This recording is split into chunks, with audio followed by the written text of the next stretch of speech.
The night hangs thick and low over the village of Bistritz, suffocating in its stillness. Mist curls like serpents through cobblestone streets, threading between the cottages with their thatched roofs slicked by frost. Lantern light shivers against the walls, casting long, trembling shadows that reach toward the corners of the streets, where fear seems to gather, heavy and watching. Every sound is amplified in this silence. The hiss of wind against the eaves, the rattle of shutters, the soft scuff of unseen feet pressing against frozen earth. A church bell tolls midnight, its deep, hollow resonance swallowed by the fog, leaving only the echoing void of its absence. In one small cottage, a family huddles around a dying hearth. Smoke curls from the pine logs, mingling with the acrid tang of fear that clings to the walls and floors. The parents speak in hushed tones, words quivering with dread, of a shadow that moves beyond the fields, unseen yet insistent, like a chill that seeps into bones and lingers. The child clutches a wooden cross, nails digging into the carved wood as if the small talisman could tether them to safety. Behind the stove, an old woman mutters prayers in a dialect nearly forgotten, syllables curling with desperation into the damp, cold air. Her voice trembles as if the words themselves might be the only barrier between life and what prowls beyond. Outside, the frost glazes the roof tiles and crunches under invisible footsteps. The wind carries a metallic scent, sharp and unrelenting, slipping from the forest that borders the village like a predator's breath. Every leaf that shivers, every branch that snaps, feels laden with intention. Within the council chamber of the village, men and women debate feverishly, hands gesturing at the flickering lanterns, hearts pounding with the weight of decisions they are ill-prepared to make. Stakes, garlic, holy water, and rites of exorcism are invoked with both urgency and a hollow desperation. Each ritual seems a threadbare attempt to contain a terror that refuses containment, a shadow that thrives on faith and fear alike. The villagers whisper of victims found pale and lifeless at the edge of the forest, eyes wide, mouths frozen in silent cries. The stories are fragmentary. Some claim to see figures moving between the trees. Others swear they hear soft, human-like murmurs that vanish when approached. In these accounts, imagination and reality are indistinguishable, and every fear is amplified by the collective anxiety pressing down on the cobbled streets. The night becomes a living thing, coiling its darkness around doorways, seeping under gates, and gnawing at the courage of even the stoutest hearts. In the shadow of the chapel, a lone figure lingers. Cloaked in the ink of night, they remain still, motionless as the frost-laden grass beneath them. Eyes glint like twin shards of moonlight, absorbing the pulse of the village, the cadence of mortal panic. Patient, silent, a predator attuned to the rhythm of fear, they move not with haste, but with the inevitability of shadows themselves. Every creak of timber, every startled cry, becomes a signal, each heartbeat a drum that measures the distance between life and oblivion. This watcher knows the power of anticipation, the dread that tightens the chest and shivers along the spine, and waits for the perfect moment to become more than rumor, more than legend whispered behind closed doors. Inside the homes, the mundane becomes ritual. Locks are checked, doors barred, mirrors turned away from windows. The villagers' prayers intermingle with the scent of garlic and resin, smoke curling in patterns meant to ward away evil, but instead revealing the futility of human defiance against the unseen. Mothers clutch children, rocking them with trembling hands, murmuring lullabies that tremble under the weight of despair. Fathers peer from shuttered windows, peering in a fog that seems both familiar and alien, listening for a whisper, a scuff, a movement too deliberate to be the wind. Fear is no longer a visitor. It has taken residence in their bones. The council, once a place of measured thought, descends into chaos. Voices rise and fall like the wind in the trees, arguments sharp as the knives they brandish. Who should be trusted? Which homes are safe? Suspicion mutates into accusation, and neighbors who once shared bread now cast wary glances over frosted thresholds. Every night becomes a gauntlet, each dawn a fragile reprieve, the villagers' courage fraying under the relentless tension. They begin to see enemies in one another as much as in the darkness, and the moral certainty of daylight gives way to shadowed uncertainty. Yet, even in this darkness, the human spirit claws at the edges of despair. A candle flickers stubbornly in a window. A boy leaves a piece of bread for the dogs that roam the mist. An old woman continues her prayers, her voice steady despite the fear that tries to unmoor it. There is resilience, fragile but present, a reminder that even when the night stretches long and the fog presses in, life persists in small, defiant acts. The predator watches all, unseen, a silent chronicler of mortal terror. It knows every heartbeat, every whispered plea, every tear shed behind shutters. And yet, there is patience, a long, inexorable patience, as if it is not merely hunting, but studying, understanding, savoring the weight of human fear. The village, unaware of the eyes that follow every move, prepares nightly for a battle that is both literal and spiritual, a confrontation with a darkness that cannot be named, only felt. The frost-laden dawn brings no comfort, only a pale, reluctant light filtering through the fog.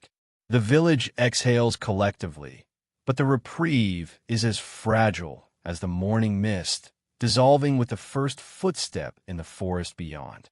Lanterns are lit again, crosses gripped, doors bolted, and the old prayers begin anew. Behind the veil of fog, in the skeletal trees and the silvered undergrowth, the shadow waits, silent, eternal. It is not merely a creature of the night. It is the embodiment of fear itself, patient, intelligent, and unrelenting. As the village shakes off sleep and steps cautiously into the new day, the memory of the night lingers in every glance, every hesitation, every whispered warning. They do not speak of it openly, for to name it is to invite it. Yet the knowledge is there, unspoken but universally felt. They are no longer masters of their own world. The darkness is no longer at the edges. It has entered the heart, threading through homes, minds, and souls. And in that quiet tension, a single question hovers above the village like a ghost. How long can mortal fear endure before it becomes as sharp and predatory as the creature that inspires it? The mist curls once more through the streets, soft and insistent, wrapping Bistritz in its cold embrace, and the shadow moves closer, ever closer, unseen yet impossible to ignore. Moonlight drifts across the village square, pale and liquid, pooling in the shallow hollows left by a sudden autumn rain. The cobblestones glisten, slick as glass, reflecting the ghostly glow of a waning moon. Smoke curls from the crooked chimneys of half-ruined timber homes, mingling with the scent of wet straw and the faint tang of iron, the lingering memory of old wounds and fresh fears. A silence presses over the village, thick and expectant, broken only by the occasional drip of water from eaves or the distant groan of timber settling in the night. But this is no ordinary stillness. It carries the weight of dread, the echo of footsteps not yet heard, the breath of something waiting beyond the hearth's fragile warmth. In the shadow of one such home, the baker huddles behind his shuttered window, the key cold in his palm, the taste of copper sharp on his tongue. His eyes scan the mist, seeking movement, finding only the restless sway of branches. Each sway casts a new suspicion, each shadow a possible predator. Mothers clutch their children tighter in doorways, their whispered warnings curling like smoke around the ears of trembling infants. Beware the creatures that do not breathe like men, that drink deeply from the living. No lullaby can drown the fear that rises like a tide in these narrow streets, where torches flicker and shadows dance as though alive, as though complicit in the village's quiet terror. Far from the square, in a study lit by a single wavering candle, an old scholar bends over a worn desk, parchments spread like fallen leaves across the wooden planks. His fingers trace lines of Latin, Hungarian, Germanic text, ink faded but words still sharp, insistent. Patterns emerge, cruel and precise, connecting whispered legends with the cruel certainty of recent deaths. Each page reveals a grim consistency. The afflicted, taken suddenly in the night, pale as ash, their veins hollowed of warmth. Tales of vampiric contagion, the walking dead who feast upon the living, no longer belong only to folklore. They creep from the margins of books into the trembling reality of the village. His breath hitches at every annotation, a man straddling reason and nightmare, compelled by a need to comprehend, to prepare, even as his own heart quickens in fear. Outside, a priest moves through the fog, boots soft against moss-laden stones, a silver crucifix clutched tightly in gnarled fingers. His eyes, sharp and unblinking, seek the slightest motion, the shimmer of teeth in the moonlight, the rustle of a coat where no wind blows. He mutters prayers under his breath, low and urgent, words meant to bind, to protect, to shield what little innocence remains. The fog wraps around him, a living thing, swallowing sound and light alike, and the village holds its breath, waiting for the night's horrors to reveal themselves. The square itself is a theater of unease. Empty stalls lean drunkenly to one side, their goods rotting in the chill air. Puddles mirror the fractured silhouettes of gabled roofs and the uncertain stars above. Whispers of night hunts coil through the streets like smoke, invisible yet palpable, stirring anxiety even in hearts too stubborn to confess fear. Every knock at a door, every shiver of the wind, becomes a potential herald of doom. The villagers speak of these hunts in half-formed sentences, their words trembling, as though uttering them aloud might summon the creature in question. And perhaps somewhere in the hush of the night, it does. Yet fascination walks hand in hand with terror. Certain souls, drawn by a morbid magnetism, venture closer to the shadows, curious where others flee. Children long for glimpses of what lurks just beyond the lantern glow. Young men dare each other toward the forest edge where the fog thickens, where courage and hysteria merge in a dangerous dance. Even the baker, shivering behind his shuttered window, cannot resist the pull of what lies hidden, an instinct, old and irrepressible, to witness the edge of mortality where myth bleeds into flesh. The night offers a trial, unspoken yet exacting. Those who approach the darkness do so at their peril, and the first confrontations with the unseen predator will leave marks deeper than blood. Within the village, the dead have begun to occupy the spaces of the living. A half-heard scream, a shadow flitting across a wall, the inexplicable chill of a corridor, the markers of a presence that bends the natural order. Families lock doors and windows, yet no barriers seem sufficient. The fear is porous, infecting minds and hearts alike. Candlelight quivers as if alive, flickering against walls streaked with the memory of previous nights.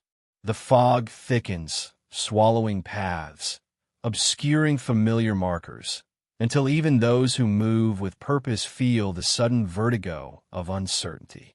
Every sound is amplified. The drip of water from the eaves, the soft scrape of a boot, the whisper of a fabric brushing against wood. Each is a portent, a note in the nocturnal symphony of terror that grips the village. Amidst this tension, human stories unfold in quiet acts of bravery and desperation. The priest, walking silently along the square, is met with the hollow stare of a villager too weary to speak, yet desperate for reassurance. The scholar, quill in hand, scribbles hastily, driven by the need to record and comprehend, to leave a legacy against the encroaching dark. A child peers from the shadow of a doorway, wide-eyed, trying to reconcile the stories whispered in daylight with the truths that press upon the night. Each small life, each hesitant heartbeat, becomes a flickering candle against the consuming dark, fragile yet defiant. And in the deep hours, when the fog hangs heaviest and the village exhales a collective tremor, a strange quiet emerges. It is not peace, but a pause pregnant with anticipation. The villagers sense the night is not yet spent.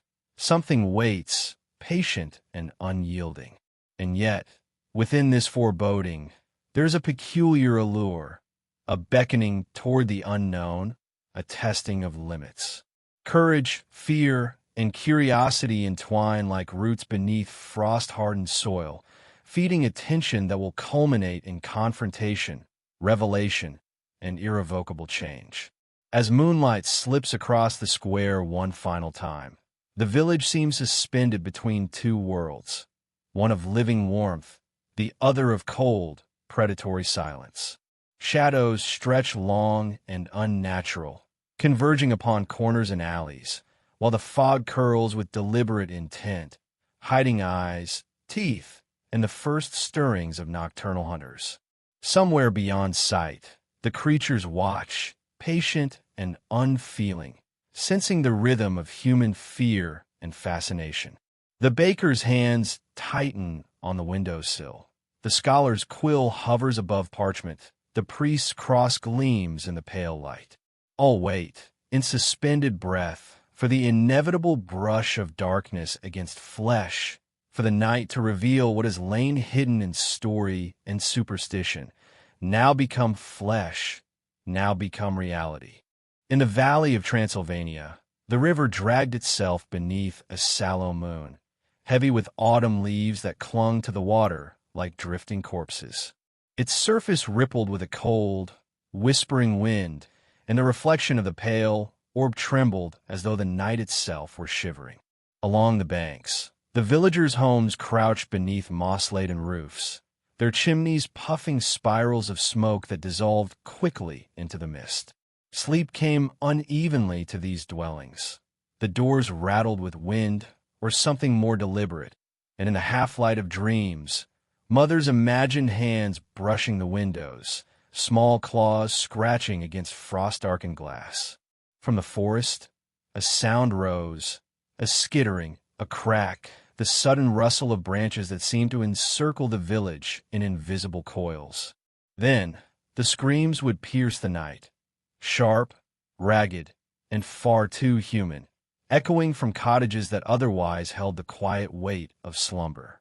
Livestock was discovered lifeless, their eyes wide, mouths slack, the blood drained from their bodies in a manner that made even hardened villagers avert their gaze. Mothers held their children close, inhaling the coppery tang left behind, a stench that lingered stubbornly in the chill, curling in the corners of the hearth and clinging to the wool of bedsheets. Within the old hall of the town council, centuries of decision-making pressed down from oak beams scarred by smoke and shadow. Here, candle flames flickered over faces lined by years of labor and worry, and a young scribe bent over parchment, quills scratching in an urgent rhythm. Words were captured, accusations laid bare. Neighbors watched neighbors, suspicion seeping into the air like fog over the river. Old women with hands marked by garlic burns and ash-pointed trembling fingers at widows, at wanderers, at anyone whose gaze lingered too long on the night. Every gesture was laden with dread, a ritual in itself, a performance meant to ward off the unseen. Outside, blacksmiths labored through the night, the hammer's rings striking iron like distant thunder. Stakes were shaped and sharpened, each blow a promise, a prayer, a silent oath of defiance against what might lurk beyond the tree line. Priests moved through the hallways and across stone floors, robes brushing the cold with the scent of burning incense, sprinkling consecrated water with the precision of men who knew their rights might be the only barrier between life and something far darker. The village was awake in fear, each action a tether against the creeping unknown. In a shadowed forest, eyes glimmered, subtle and predatory, reflecting the moonlight like shards of glass. The villagers whispered of intelligence in the dark, a cunning that did not tire, a hunger that waited silently, patient as the soil. Every rustle of leaves, every snapping twig became a question. Who watches? Who strikes next? And yet, even as terror took hold, defiance grew, stakes hammered into frozen earth, garlic and silver prepared, prayers repeated with trembling lips. It was a rhythm both sacred and profane, preparation as protection, ritual as resistance, a fragile assertion of control in a world where control had long been abandoned. The night itself seemed alive, cold wind threading through the trees, carrying the mingled scents of wet earth, smoke, and iron.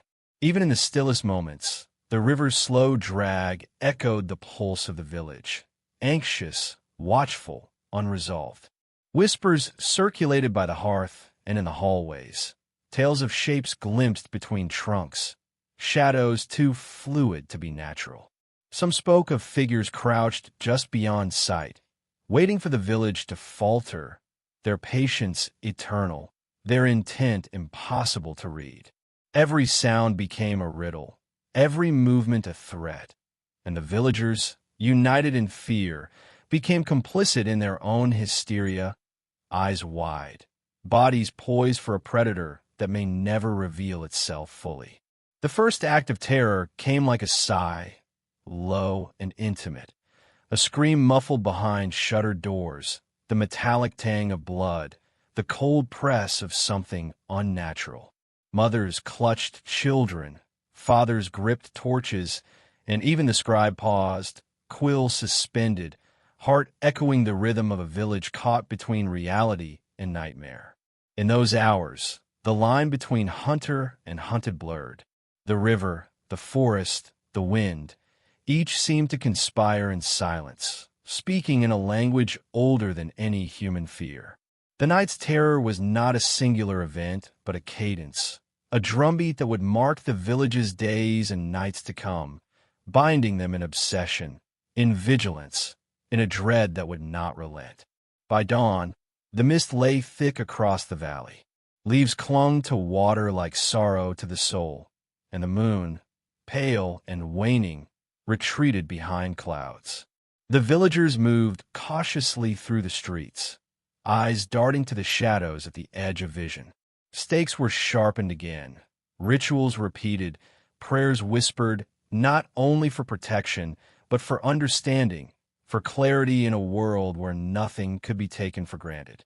And in the forest, unseen eyes watched, patient, eternal, calculating. As the first light touched moss and stone, the village held its breath, suspended between what had been and what was to come. The river murmured quietly, the wind whispered through skeletal branches, and a sense of inevitability settled over the streets. The story of this night was only the beginning. Fear had found its rhythm, obsession its pattern, and beneath the haunted gaze of the sallow moon, every heartbeat became a question. Who would fall next? Who would endure? And who, in the shadows of the forest, waited to claim the night for themselves? The first snow of winter fell quietly, like a sigh from the sky, settling over the village and cloaking its crooked streets in a brittle hush. Each flake alighted upon the roofs, the frozen mud, the bare branches, until the world seemed both brighter and more solemn, as though the earth itself held its breath. Footsteps that dared the frozen ground sounded unnaturally loud, echoes bouncing from shuttered windows and snow-dusted walls, betraying the careful, fearful movements of those who still ventured outside. Smoke curled from hearths in thin, blue tendrils, carrying the scent of burnt bread and pine resin. weaving through narrow alleys like a whisper of comfort that could not fully mask the undercurrent of terror. The villagers moved as shadows among shadows, doors bolted, windows latched with trembling hands. Lanterns swung from iron hooks, their flames flickering and dancing like trapped spirits in the wind. Mothers clutched children to their breasts, their hearts hammering with an instinct older than reason, as the tales carried from one hearth to another festered like a sickness. There was a figure, the rumors said, whose skin was pallid as moonlight, whose eyes were black pools, and whose hunger could not be sated by meat or bread. The old ones whispered of it in trembling voices, recalling the fate of the last village, now reduced to ashes and memory, its bones buried beneath the frost. The church, a sentinel of stone, rose at the village's center like a monument to hope and fear intertwined. Candlelight glimmered through the narrow windows, and the bells rang at irregular intervals, their discordant peals shivering across the fields. The faithful clutched at their beads, lips moving in prayers of old tongues, tongues no one could fully translate, but which carried the weight of generations. Holy water gleamed in small basins, catching the light like captured stars, while incense smoldered, its scent struggling against the colder, sharper smell of smoke and frozen earth. A lone hunter moved along the outer perimeter, a spear balanced in his hands, eyes straining through the darkness that pooled beneath the skeletal trees of the encroaching forest. Every branch that snapped beneath his boots, every cry of an animal startled from a night, could herald the approach of something that was not human. He breathed slowly, forcing the chill from his lungs, but he could feel the weight of unseen eyes upon him, patient, remorseless, and hungry. The wind carried secrets, rustling through the thatched roofs, curling through the chimneys, brushing against the shutters and eaves. It carried fear, sharp and metallic, curling into the kitchens and hallways, seeping into the attics where families huddled beneath quilts, too afraid to speak, too frightened to even whisper. Inside, the villagers moved in measured, silent rhythms. A father pressed his back against the cold wall, listening to the creak of the roof and the distant howl of the wind. He could not rest. The stories of burned villages and missing children clung to him, a bitter taste that no fire could wash away. In the corner, his son's wide eyes mirrored the same terror, innocent yet knowing, as though the child sensed the presence that hovered beyond the torchlight, beyond the frozen fences in the dark heart of the forest. The air itself seemed to weigh upon them, thick with frost, with expectation, with the unspoken certainty that tonight would decide which lives would endure and which would vanish in a legend or nightmare. The hunter's path took him past the frozen river, its surface glinting pale in the moonlight, veins of ice like shattered glass reflecting every movement. He paused, listening to the distant cracking of timber as if the forest itself sighed under the burden of winter. And there it was, a sound too deliberate to belong to the wind, too soft and measured to be the footfall of deer. Something watched, unseen, its patience a mirror of the cold stone that formed the church walls. The hunter's grip tightened around the spear. Frost crept over his fingertips, but he did not feel it. All thought of warmth, of home, of hearths and prayers evaporated under the weight of anticipation. Meanwhile, within the village, mothers whispered prayers into the hair of children pressed against their shoulders. Old women muttered in languages that had long since faded from memory, words that tasted of smoke and salt, invoking protection, invoking mercy, invoking vengeance. The air was alive with quiet incantations, a fragile network of hope stitched through the frostbitten night. Windows rattled as the wind moaned through the eaves, and each lantern flickered violently, casting long, trembling shadows across walls and snow. Shadows that seemed to slither, elongate, and gather into shapes the mind refused to name. From a forest, there was a movement, A pause, and then a rustle like fabric dragged across stone. The villagers would never know how it moved, never fully see the creature's form, yet its presence was as undeniable as the frost clinging to the thatched roofs. It was hunger, and it was patience, and it was darkly, inescapably alive. Every instinct honed over years of toil and survival cried out against it, yet all who lived under the weight of that night could do was wait, listen, shiver, pray. The church bells tolled again, unevenly, a discord that vibrated through the villagers' bones. Some wept quietly, others clenched fists over beads, over daggers, over whatever talisman might hold back the darkness. In the kitchens, the aroma of burnt bread mingled with the acrid tang of fear. In the hallways, blankets were pressed over trembling bodies. Each heartbeat sounded like a drum, marking the approach of something ancient and unrelenting, the measure of time bending toward inevitability. The hunter moved closer to the tree-line, and though the snow muffled his steps, he felt it, the silent watching, the patience, the certainty that the forest had eyes, and it was waiting for him, and for all of them. And then, as the night stretched on, heavy with frost and shadow, a hush deeper than the falling snow descended. It pressed against the village, a tangible weight, carrying the essence of fear and anticipation into every room, every chest, every attic where the living hid. The wind, once a restless whisper, stilled. The smoke from the chimneys hung, suspended in the air like a shroud. Every breath was held, every pulse slowed, as though the village itself had become the heartbeat of the night. This night, this single, crystalline night, became more than cold. It became memory. It became trial. It became the measure of courage and despair entwined.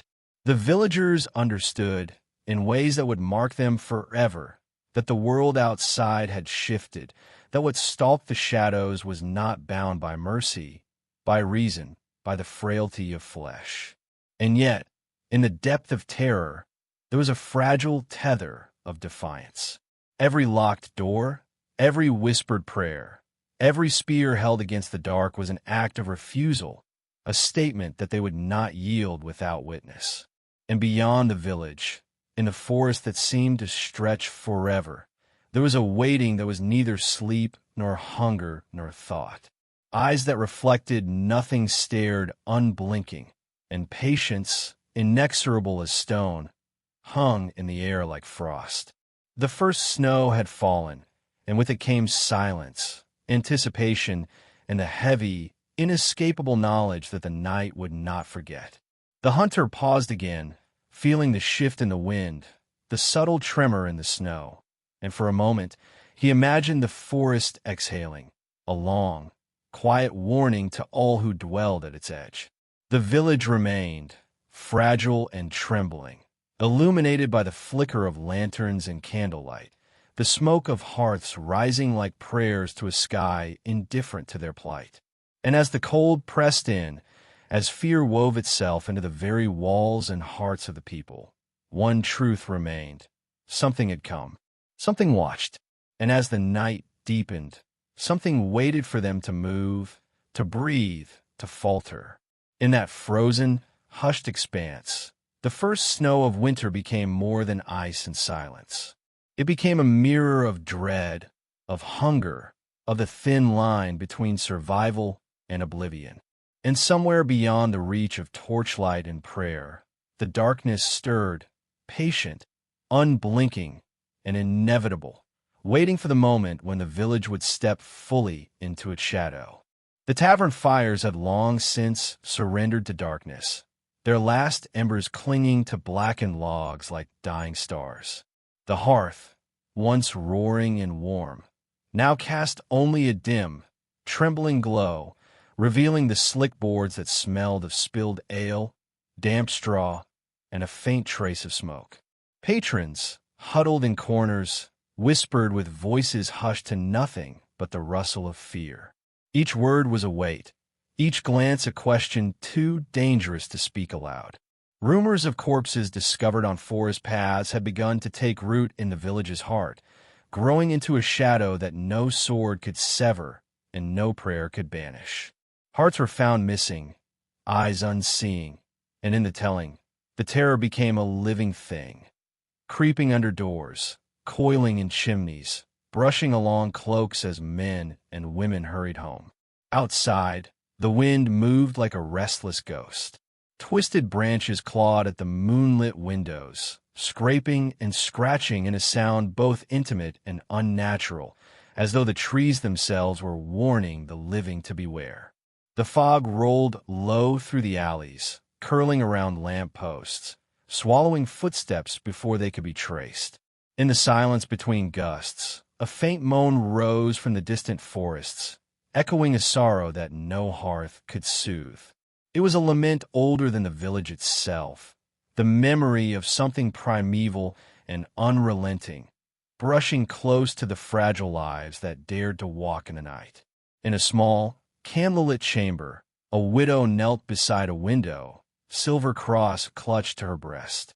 Her husband's death had been sudden, strange, inexplicable, whispered to be the work of some predator that thrived in shadows. Her fingers traced the worn surface of the cross, as if its cold metal could anchor her grief. The loss was not hers alone. It was the echo of every household that had felt the night's teeth. Her eyes, glassed with mourning, followed the candle flame as it quivered, a small beacon against the encroaching dark. She spoke no words aloud, yet in her silence, a prayer hung between the walls, fragile yet resolute. Outside, the village slept under a blanket of unease, each home keeping vigil against a threat that had no shape, yet left footprints in every heart. The blacksmith's hammer rang like a death knell against wood and iron. Sparks leapt and danced, flying across the floorboards, as if to illuminate the unspoken desperation. Each blow was a prayer and a curse intertwined, driving stakes into rough-hewn timber, forging a defense from fear itself. The clang resonated through the village like an answer to the chapel bells, which tolled with measured solemnity.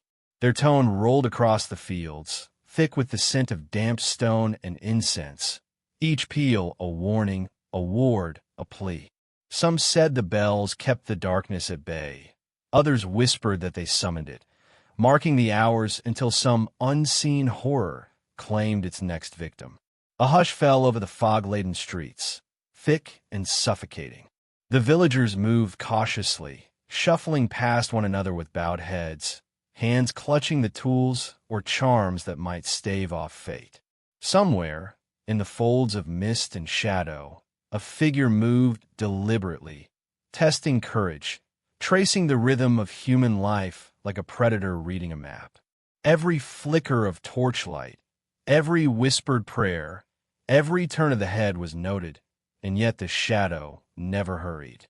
It understood patience, a quiet, terrible patience. Life itself became a fragile barrier against the inevitability it carried. The inn's walls seemed to hold the stories of the lost, absorbing each tremor of fear, each tear and sigh. Travelers spoke of strange wounds, of sudden silences in the forest where animals refused to tread, of the sensation of being watched from angles unseen. Their voices trembled, lowering into whispers when the door creaked, when the wind rattled the shutters, when the flickering light made the familiar strange. Here, grief was communal, binding the villagers to one another in ways that were tender and tragic. Suspicion flourished beside it, as neighbor looked to neighbor, each gesture measured, each silence heavy with unvoiced accusation. Night deepened, and the candle flames danced with a life of their own, their flickers painting walls with shadow play of what was feared and what was lost. In one chamber, the widow's fingers tightened around the cross. She could feel the pulse of the village in the walls, the collective heartbeat of despair, mingled with defiance. Every step outside her door was a gamble, every glance at the moon a silent reckoning with the unseen. Beyond the timber-framed cottages and thatched roofs, the forest waited, impenetrable, a place where daylight never lingered long enough to reveal the truth. The blacksmith's forge glowed brighter in the night, its red light spilling onto the snow-slicked streets. He worked in silence, each strike of his hammer a conversation with the world, each spark a warning against surrender. He knew, as did every other living soul in the village, that weapons were fragile guardians. They could fend off the ordinary dangers, but they were powerless against the meticulous cruelty of whatever prowled the shadows. Still, he labored, a sentinel of iron and fire, aware that to stop was to invite catastrophe. The bells tolled again, slow and solemn, their sound threading through the mist like a somber song. They were joined by the faint scrape of wood on cobblestone as villagers reinforced doors, mended locks, whispered blessings into corners where light dared not linger. The night seemed alive, breathing and patient, listening to each heartbeat, each whispered fear. The predator, or whatever it was that haunted the edges of this place, was not hurried by the passing hours. Its hunger was deliberate, meticulous, an inexorable shadow against fragile flesh. And yet, within the dread, there was something delicate, something unbearably human. A candle held high to light the way for a neighbor. Hands clasped in silent prayer. A mother shielding her child from the unseen. The widow's eyes closed over the cross, drawing strength from memory, from love, from sorrow that refused to vanish even under the weight of horror. The night had stolen much, but it had not yet claimed the courage that still lingered in hearts willing to face the dark. Outside, fog wrapped the village in a shroud, its white fingers curling around doors and windows, whispering of secrets that would not be spoken aloud. The shadow moved on, deliberate and unseen, a presence that felt eternal yet intimately close. Life in the village became a fragile testament, each breath a rebellion, each heartbeat a defiance against the darkness pressing at the edges of human endurance. Somewhere beyond the trees, beyond the fog, the predator waited, knowing that vigilance could only stretch so far, that courage could fray, and that fear would always find a way to taste the flesh of the living. And so the night held on, heavy with promise and threat alike. The widow, the blacksmith, the travelers, all the living, were bound together by silence, sorrow, and an unspoken question. How does one stand against a darkness that observes, that learns, that waits? The tavern, now cold and dim, had become a sanctuary and a cage, a witness to human frailty and resilience. And as the wind swept through the village again, rattling shutters and sighing through chimneys, it carried the faintest hint of what might come. A story yet unfinished, a terror yet undelivered, a longing yet unanswered. The night was alive, a presence in itself, heavy with grief, suspicion, and the fragile threads of hope that dared not break. And as the first stars pierced the fog above, glinting like distant eyes, the village exhaled in quiet readiness, each life a fragile flame against the encroaching dark, a testament to courage, love, and fear, all entwined in the heartbeat of the night. Mist curls over the thatched roofs, rising from the river like pale spirits summoned by the village itself. It drifts into every crevice, slipping under shuttered windows and through the cracks of wooden doors, coiling around the hearthstones where firelight quivers. The fog carries with it a chill that seeps into the bones, a quiet frost that makes even the boldest heart hesitate. Outside, the cobblestones glisten with ice, yet no footfall breaks their frozen sheen. The village holds its breath, a fragile veil stretched over the thin membrane between life and the dark that waits beyond. Inside the noble hall, the silence is absolute. Normally, it would be filled with the warmth of laughter, the clatter of cups, and the low hum of conversation. Tonight, Only the echo of cautious footsteps breaks the stillness, each one magnified against stone walls as though the building itself listens. Candles gutter in their own quiet defiance, their flames trembling despite the absence of wind. Shadows bend unnaturally, curling across tapestries and timber, growing longer, sharper, almost sentient. They stretch toward the corners of rooms, testing the edges of perception, and the villagers whisper that some eyes watch in those folds of darkness, eyes that are not human. In the kitchens, servants press themselves against the walls, their hands clutched over mouths to stifle breaths that might betray them. They speak in hushed tones of neighbors who vanish at dusk, of livestock found hollow to blood, of cattle left to rot in the fields with mouths open in silent terror. Old women rock by the fire, murmuring prayers that curl like smoke, calling to saints whose names are barely remembered. Fingers dipped in holy water trace the shapes of crosses over doorposts and lintels, rubbing garlic and rosemary into the cracks between stone and wood, warding off things that no eye has ever seen. And yet, beyond the last ring of village hearths, the forest waits. The trees stand silent sentinels, their branches weaving together into a cathedral of darkness. The creature is patient. It knows the rhythms of mortal fear. It does not strike out of malice alone. It understands hunger, instinct, necessity, and in its gaze there is a terrible logic, a symmetry to the suffering it brings. Its patience is infinite. It moves not in haste, but in the slow, deliberate timing of shadows, slipping closer when doors are latched, when eyes are averted, when prayers are offered in trembling voices. At nightfall, torches burn along the perimeter, held aloft by trembling hands. Villagers form small rings of fire around homes and barns, chanting rites older than memory, repeating names of angels and martyrs until voices quiver with exhaustion. Yet each dawn reveals new loss. A child missing from a bed, a dog left still and lifeless in the courtyard, a bloodless sheep flung across a field. Desperation gnaws at the heart of the village, and with each passing day, faith stretches thinner, bending toward despair. The people begin to wonder if the darkness is not outside at all, but inside themselves, shaped by suspicion, mistrust, and the whispers of neighbors. In one shadowed hall, the lord of the village paces. His hands are clenched, the knuckles white as he leans over the carved oak table, staring at maps of the forest. He mutters of hunters, of wards, of alliances forged too late. But the maps do not breathe. They do not respond to his fear.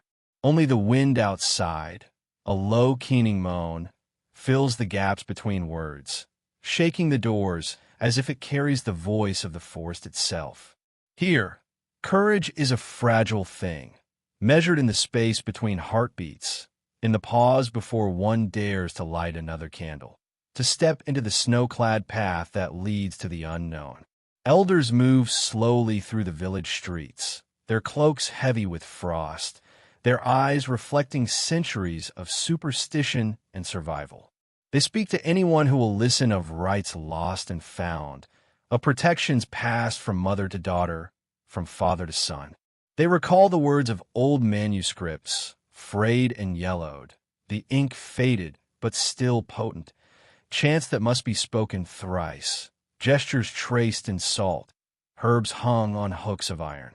Each ritual is a plea, a fragile thread tied to hope, and yet the outcome is never certain. From the depths of the woods, a rustle hints at the creature's movement. A branch snaps, sharp against the whispering snow. A deer lifts its head, nostrils flaring, and bolts into darkness. And for a moment, the village feels the weight of its gaze, a sense of being measured, counted, studied.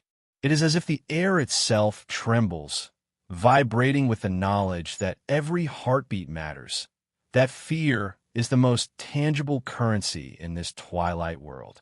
Courage is not the absence of fear. It is the will to stand despite it, to raise a torch against an unseen predator that knows you better than you know yourself. In one small home, a mother presses her child to her chest, whispering prayers through chattering teeth. The candlelight illuminates the frost lining the window panes, the delicate tracery of ice that mirrors the fragility of life. Outside, the wind carries something, a shadow, a sigh, a hunger. She holds tighter. The child trembles, half asleep, half aware of the dark that pools around their home. Fear is not only outside. It is a living, breathing presence within these walls, feeding on uncertainty, swelling in the spaces between hope and despair. Yet even in this terror, life persists. A dog curls beside a hearth, warmth seeping in a fur and floor alike. Smoke rises from chimneys, scenting the night with burnt wood and bread. A fire flickers across the riverbank, where hunters wait silently, weapons at the ready, hearts pounding in rhythm with unseen threats. These small acts, the lighting of a candle, the laying of a hand on a doorframe, the whispered name of a saint, become rituals of defiance. They are not guarantees, only declarations, that even in darkness, the living refuse to vanish quietly. The fog over the village thickens, wrapping rooftops and eaves in layers of white that obscure both danger and path. Shapes shift in its folds, the familiar rendered strange, the known rendered treacherous. In the quiet, one can hear the tapping of nails on wood, the faint groan of frost-laden beams, the breath of someone too afraid to sleep. This is a village suspended between two worlds, one of light, hearth, and faith, the other of shadow, hunger, and unrelenting patience. The line between them is invisible, shifting with every nightfall. And as the hour grows late, the candle flames dwindle, leaving only the ghost of illumination. The creature waits beyond the forest's edge, beyond the last circle of firelight, beyond the prayers whispered in trembling voices. It waits not as an arbitrary horror, but as a mirror, reflecting the fragility of courage, the depth of superstition, and the quiet desperation of human survival. Somewhere in the village, a sigh escapes lips pressed against a pillow, a hand lingers over a talisman, a heart beats with hope and terror intertwined. By dawn, the mist begins to lift, curling back toward the river from which it came. The village exhales in silence, a collective shiver of relief and exhaustion. Yet no one smiles, for each knows the truth. The darkness is patient, eternal, and ever hungry. Its presence lingers in the cold light, in the shadows of timber and stone, in the stories whispered again and again. It has tested them, and they have survived, but survival has a weight of its own, a weight measured in sleepless nights, trembling hands, and the quiet questions that settle like frost on the mind. As the first pale rays of sun strike the frost-dusted rooftops, the village prepares again. Candles are replaced, herbs rehung, prayers muttered anew. The invisible predator waits, patient as ever, understanding the rhythms of mortal fear. And somewhere in the hush of the awakening day, a question forms in every heart, unspoken yet felt. Is the horror we confront merely outside ourselves, or does it dwell within, lurking in shadows we cannot name, yet know we carry? The village moves forward, fragile and determined, beneath the veil of dawn, beneath the lingering mist, beneath the weight of all that is unseen. In the interplay of courage and dread, of ritual and instinct, the story of human survival continues, its pulse measured not in triumph, but in the quiet persistence of those who dare to face the darkness night after night. Frosted windows framed the village like jagged teeth, each pane a crystal prison for the flickering shadows within. Lanterns swung gently on iron hooks, their flames trembling as if afraid to speak aloud, casting long, wandering patterns across streets thick with snow and fear. The wind whispered through the eaves and around corners, carrying the scent of wet earth, of pine smoke curling like a restless ghost, and a faint coppery tang that made the bravest flinch. From every doorway, every slit of shuttered glass, eyes watched, restless and alert, hearts drumming a nervous rhythm that echoed against stone and timber. Whispers slithered along the streets, tales of a predator that slipped like shadow and hunger through the night, leaving in its wake silence so complete it felt like the very sky had paused. Inside their humble homes, families huddled close. Children clung to parents' skirts, pressing faces to rough wool and cracked hands, trying to hear the world beyond the walls without succumbing to terror. Old women muttered prayers under their breath, threading beads through gnarled fingers, each bead a plea, each whisper a barrier against what prowled the darkness. The wind whined through chimneys, carrying with it the weight of stories too old to remember fully, yet too sharp to forget. Tales of men who vanished from their beds, drained of warmth and blood, leaving only empty sheets and the lingering cold of dread. On the cobblestones, the priest moved, robes brushing stone, the silver chalice swinging lightly in his hands. The water within caught the lantern light, sending fragments of brilliance like fragments of hope into the night.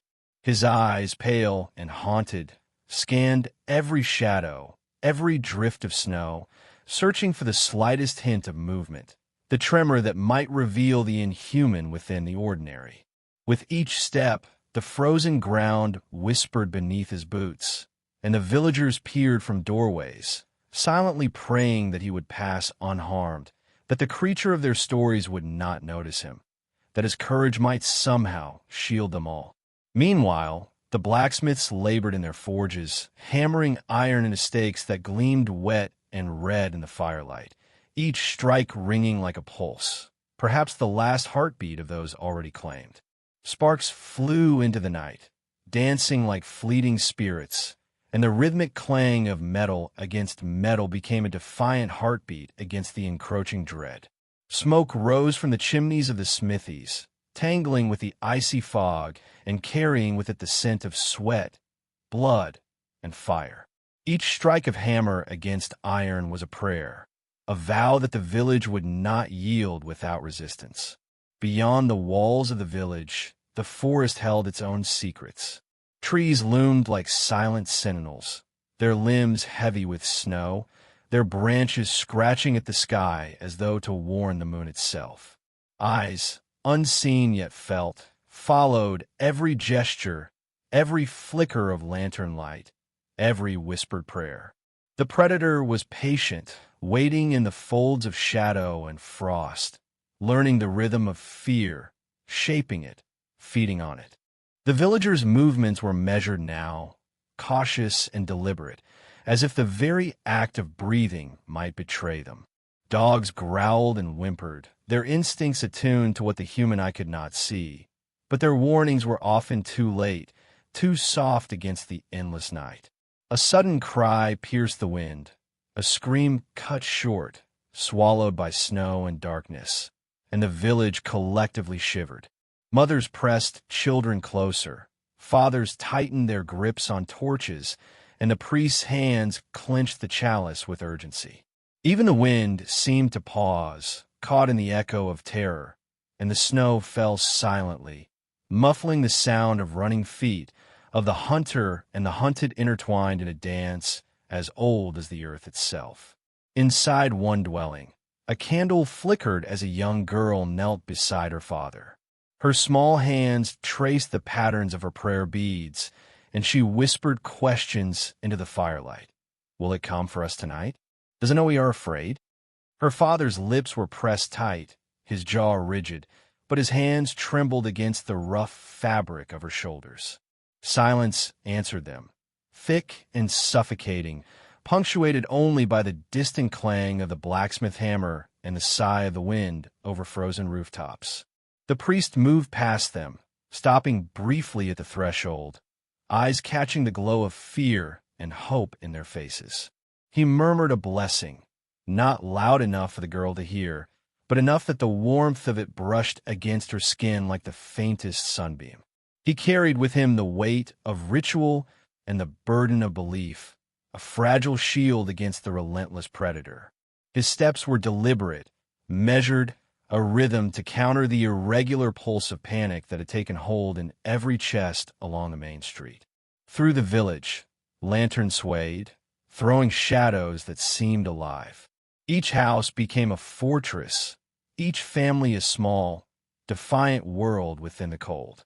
Windows rattled, doors shivered in their frames, and the faint crunch of boots in the snow reminded all that something moved with purpose beyond the firelight. The villagers had learned the language of survival in these months of terror.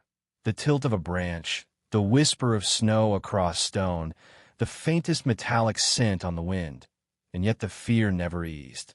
It only deepened, gnawing at the edges of courage, testing their resolve. In the forest, the hunter waited, a silent sentinel of night and hunger. Shadows curled around it, and the snow absorbed its movements, masking the faintest sound. There was no malice in its presence, only the patient inevitability of nature turned predator. Each heartbeat of the villagers echoed like a drum, calling it closer, and each whispered prayer sent a tremor through the earth that it sensed but did not heed. The predator existed as both terror and truth, a mirror to the village's own anxieties, mortality, helplessness, the fragility of hope. As the night stretched endlessly, the village held its collective breath. Lamps guttered, chimneys smoked, and the priest continued his patrol, the silver chalice glinting with quiet authority. Families whispered to themselves, fingers pressed against cold panes, watching for any sign that life and death had exchanged places. In the smithy, iron hissed against fire, and sparks rose like fleeting angels, a fragile testament to defiance. And in the forest, unseen eyes lingered on the edge of vision, patient, eternal, waiting for the moment when shadow and fear would converge. Finally, the first gray hints of dawn touched the horizon, softening the edges of the night's terror. The wind carried away the harsh tang of copper and smoke, and the snow reflected a pale, trembling light across the rooftops. For a moment, the village exhaled, silent relief mingling with the lingering tension, each heartbeat a testament to survival, to courage, and to the thin line between life and legend. Yet even in this fragile dawn, the forest remained, watching, remembering, waiting. The predator had not disappeared. It had only retreated, leaving behind the echoes of fear, the scent of absence, and the unspoken question that would haunt the villagers until the next nightfall. Who would be next, and how long before the shadows reached inside their doors again? And so, the village lingered in uneasy quiet, hearts heavy with the night's memories, lanterns swinging in the weak light, smoke drifting lazily from chimneys, and the distant rhythm of the blacksmith's hammer a reminder that even in the presence of horror, the human spirit would not be extinguished. Shadows receded, but their lesson remained. Fear could be endured, courage forged, and hope, though fragile, could yet burn brighter than any darkness. The wind whispers through skeletal trees, carrying the chill of early winter across the village of Saigasora. Smoke rises in thin spirals from crooked chimneys, curling like fingers reaching for a sky that has forgotten how to care. Lanterns sway on iron brackets, their weak glow trembling over cobblestones slick with frost and fallen leaves. Each step echoes hollow, a warning in the language of silence. Tread lightly, for the night is listening. Inside humble homes, families huddle together, wrapped in blankets stiff with cold and fear, the acrid scent of burning pine mingling with the coppery trace of blood, a lingering testimony to nights that devoured the unwary. Mothers clutched children close, murmuring prayers in tongues trembling with desperation, while the eldest daughters lay garlic and holy water at every threshold, nails dug into the grainy wood, as if they could drive the darkness itself away. Beyond the fragile walls, the forests rise like a cathedral of shadow, pines swaying, birches shivering, trunks blackened by frost and memory. In that darkened cathedral, secrets older than the village itself watch, patient and unblinking. Shadows shift among the trunks like liquid darkness, moving with intent, slipping between trees as if the forest itself were breathing, alive and waiting. Villagers speak only in hushed, urgent tones of figures glimpsed at the edge of vision, pale, silent, predatory. Children who venture too close to the clearing return with wide eyes and silent mouths, clutching their coats as if the very air were poisoned by fear. Old men whisper of creatures that drink in the moonlight, of things that move beneath the fog where torchlight dies, of eyes that reflect no soul, only hunger. A priest moves between houses, his silver crucifix glinting faintly under the lantern light, chanting verses in Latin that taste of smoke and hope. His voice trembles only slightly, betraying the strain of countless nights spent holding back the tide of terror. Blacksmiths hammer stakes into dark oak, sparks catching in the night like tiny, defiant stars, each strike ringing with the promise of protection, a hollow reassurance against a predator that cannot be reasoned with.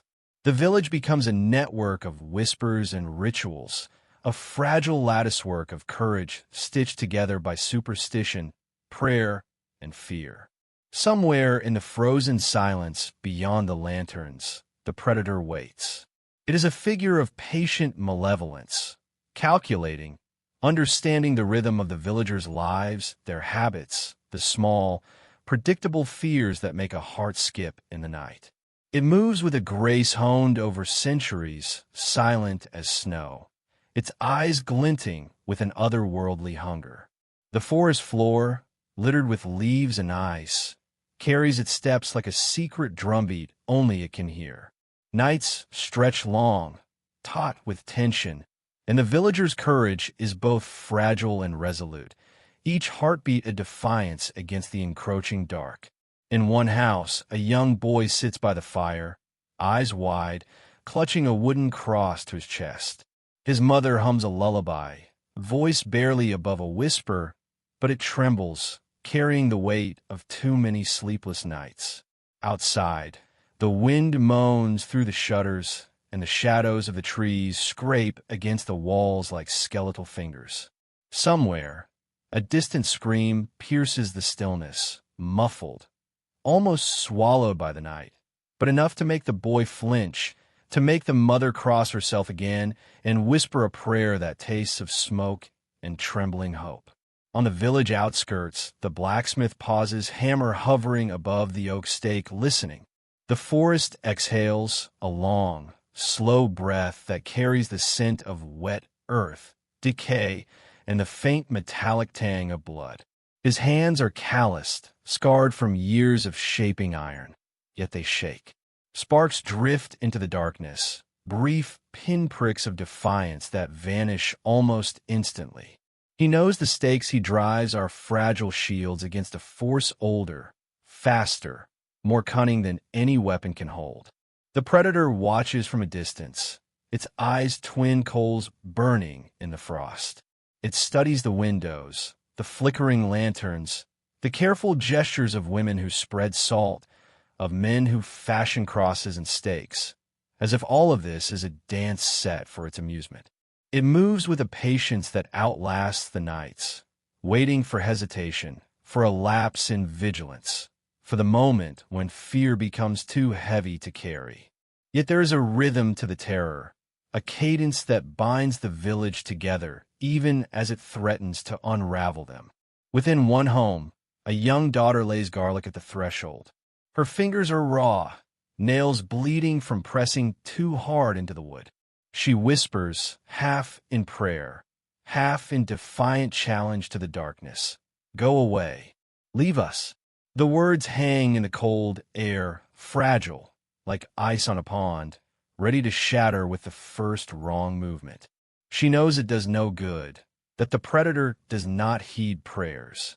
Yet she continues because stopping is not an option, because the alternative is the silence that comes after a life is taken. The village church, stone walls etched with frost, stands as a solitary sentinel. The priest's chants spill into the night, their cadence a fragile shield against the malevolent stillness beyond. He moves from doorway to doorway, blessing, murmuring, shaking silver and holy water like talismans against the unknown. Each verse is a heartbeat, a fragile pulse that sustains hope in the village's veins. But the predator is not deterred. It listens, it calculates, it waits. The nights press on, long and unyielding. Lanterns sway, fires sputter, prayers falter, and the forest keeps its secrets, breathing in the mist, in the frost, in the silence that follows each whispered warning. The villagers hold their fragile courage like a torch, knowing that it may be the only light between life and death. Every creak of a shutter, every rustle of leaves, every step across cobblestone carries weight. The predator knows this. It understands that fear is a companion as real as any weapon. Inside a humble dwelling, a widow tends to her child, rocking her gently, her own eyes hollow from loss. She remembers the screams of neighbors, the smell of iron and pine, the way the darkness seemed to swallow sound. She whispers the child's name, tasting the smoke in her own mouth, feeling the tremble of life in fragile hands. Every night she repeats this ritual, and every night she prays to a God who seems silent, yet present in the faint warmth of the hearth, in the glimmer of hope held in the tiny, beating hearts around her. Outside, the frost sharpens, cutting into skin like invisible knives. The wind twists between the buildings, carrying with it the echoes of the predator's steps, soft, deliberate, inevitable. A hunter, a shadow, a lesson in patience. The blacksmith wipes sweat from his brow, though the air is frigid. He hammers another stake, drives another iron point into the earth. Sparks fly, briefly illuminating the night in a golden flare, and he thinks of the lives sheltered behind each door, each window, each trembling lantern. A young man, newly returned from the forest's edge, whispers of what he saw. The trees moved unnaturally, shadows bending in ways that should not be, a figure standing still, watching. His voice trembles, and even the oldest villagers, whose bones are etched with memory and superstition, fall silent. They know fear is contagious, that one glance into the abyss can awaken the predator's memory of them. And yet they listen, for knowledge is both armor and curse. The predator shifts, almost imperceptibly, melting into darkness, understanding the rhythm of its prey. It does not strike blindly. It studies, it waits, it chooses the moment when instinct will betray caution. The village is alive with ritual, a fragile lattice of hope and superstition, but it is alive, and the predator knows this. The prey that resists fear, even in trembling, is more precious than any feast. As dawn approaches, pale and hesitant, the village exhales. For a moment, the wind softens. Smoke curls lazily from chimneys. Frost glints on stones like shattered glass. The predator retreats, melting into the forest, patient, satisfied with the night's harvest of terror, waiting for the next lapse in vigilance. Villagers rise, huddled and weary, their eyes wary, their movements cautious. They resume their fragile rituals, prayers whispered, garlic laid, stakes hammered, courage mustered, because life here is never safe, and the line between survival and surrender trembles with every heartbeat. In the fragile morning, there's a quiet beauty of endurance, a defiant hope. The village exists in a balance of dread and light, shadow and flame, a testament to human tenacity against forces older than memory. Every flickering lantern, every whispered prayer, every heartbeat in Saigasora carries the weight of resilience. And somewhere beyond the forest, the predator watches still, patient, understanding that fear is not only a weapon. It is a companion, a teacher, a reminder that life, here, is earned with every trembling heartbeat. The forest exhales once more, a slow, silent rhythm, carrying the scent of wet earth and decay. The village stirs, lanterns shaking in windows, shadows stretching, hearts beating. Life persists in fragile defiance, and the predator, patient, bides its time. And so, the dance continues, fear and hope intertwined, darkness and light locked in eternal rhythm. The villagers' courage tested, renewed, and tested again, each night, each heartbeat, each whispered prayer, a fragile promise that life will endure no matter how long the predator waits.